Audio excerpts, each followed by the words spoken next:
everybody. A lot of you have been asking what we're gonna do with our corn that we have dried. We're grinding it, and a lot of you are wondering, well, what do you do with ground corn? For those of you who aren't bakers or maybe don't cook that much, ground corn goes into a lot of different things. You can put it into a gluten-free baking mix with other flours like potato starch, rice flour, cassava flour, coconut flour. Like, you can mix it up with a lot of different flours, or you can use it as cornmeal to make things like cornbread, flapjacks, polenta, stuff like that. So our ground corn can be used for that. But we might save some back and not grind it so that we can use it whole in like soups and stuff. So when you take dried corn and stick it into a soup, it rehydrates. So let us show you what we have. We got 1.5 gallons of dried corn. So we filled up a whole gallon and then about another half. So I'll show you guys. Hi guys, so we grew a little dent corn this year. It's called, I think Rachel said it's Calais. We got it from, I believe it was Seed Savers Exchange last year. Anyway, so this is just a little bit. We got another quart here and a whole bunch more in the house. But this is what we just ground, Evie just ground up here, if you can see it there.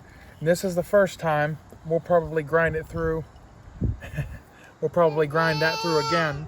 But you always, whenever you're grinding, you'll always want to throw away whatever you ground first. Initially. Yes, whatever you initially ground. To kind of it clean kind of out. cleans it a little bit, yeah. So anyway, we'll show you how we do this. This is yummy corn. Is that Nice. yummy corn? All right, come here, baby. You want to help me grind? We'll put a little bit in here. And you do have to cover it a little bit, but we won't cover it just so you can see. All right, grind it up. Turn it. Keep turning. Now,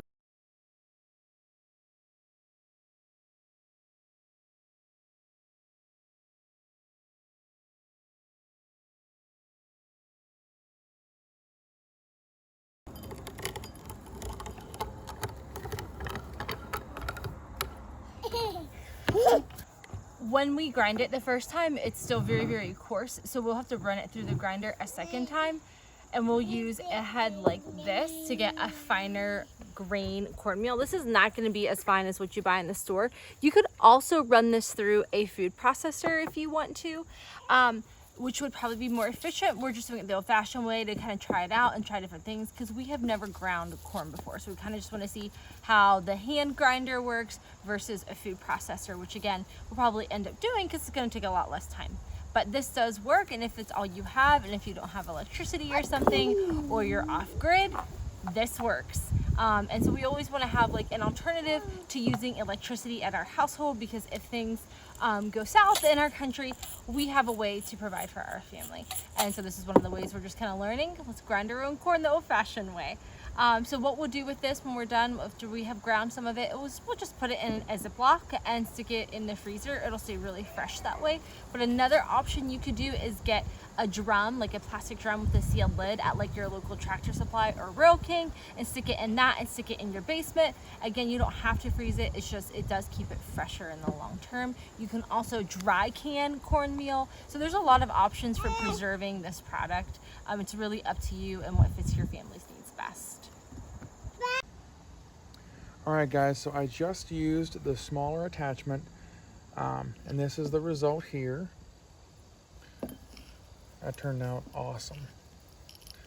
We could actually probably, I told Rachel, skip using this attachment and go straight to this, but I'd rather be, I don't want to risk breaking something, or I'm still learning how to use this myself. So anyway, yep, that's it right there. That's our grinder.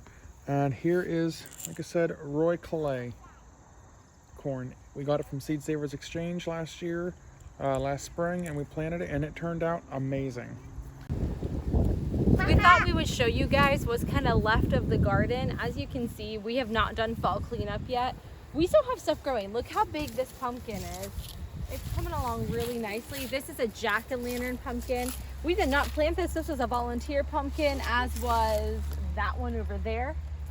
And then if you look here at our really pretty pepper plants, These guys are called Cubanelle peppers, and as you can see, like, I have not been out here to pick these and process them, so this one is rotten, bug infested, but a lot of these are still salvageable and good. If you look here, look how pretty those are. So really pleased. And then my marigolds did really well this year. Again, we had a lot that we did not plant. They were volunteers. So over here I have more peppers.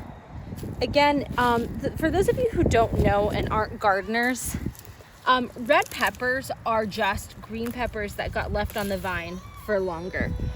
A red pepper is not like a special kind or a special type of seed or anything like that. It is just a green pepper that was left on through the fall. Red peppers are more expensive at the grocery store, if you notice, because they have to stay on the vine longer to ripen, and they are very difficult to protect from bugs. So red peppers draw more insects, and so organic red peppers are even more difficult to grow for farmers. They have to grow like 6 times the normal amount in order to yield enough peppers. So peppers are harder to grow, but if you leave them on the bush through September and October, you will have gorgeous red peppers if you're lucky enough to keep bugs away, which we have not done too bad with that. We're blessed, I guess, this year. All right, guys, so we have a whiteboard pumpkin. This whole little side of the patch here is white boar. So these guys are a cool little funky shape. Okay, well, let's see if this guy's still growing. However, they are a good pie pumpkin. You can decorate with them, cook with them, like I said. They will, paperwork and everything says they'll store 3 to 4 months. Yeah, we're not ready to pick it yet. Yeah, they'll store 3 to 4 months. So we're super excited to give them a try. Rachel has some in our decoration out front, and we have a couple in the basement. So I'm super duper excited to get them, get those ones. They're all cured, and then we're ready to lock and load with them.